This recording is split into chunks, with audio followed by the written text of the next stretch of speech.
Good morning. এখন তোমরা যখন ব্লগটা দেখছো তখন অনেকেরই ইভিনিং থাকবে, বাট যেহেতু সকালে শুরু করেছি তাই আজকে গুড মর্নিং দিয়ে শুরু করলাম। তো দেখতেই পাচ্ছ, প্রথমে একটা চাটুতে সাদা তেল গরম করে একটা পোচ বানিয়ে নিলাম স্বাদ মতো নুন আর গোলমরিচ গুঁড়ো দিয়ে। আজকে একটা সিম্পল স্যান্ডউইচ বানাচ্ছি এগ দিয়ে।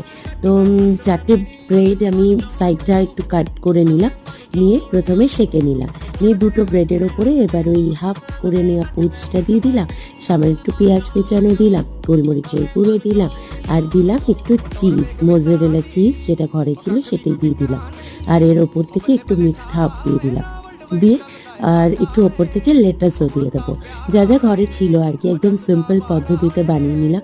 আর এবার এপিট ওপিট করে জাস্ট সেঁকে নিলাম। তোমরা চাইলে বাটার ইউজ করতে পারো। ওপরটা কি ক্রিসপি হয়েছিল। আমি আর বাটার তো দিইনি, দেখতেই পেলে, হেলদি করার জন্য আর কি। ব্যাস এটাই আর কি। প্যাক করে নিলাম আর একটু শসাও কেটে নিলাম। কেমন লাগে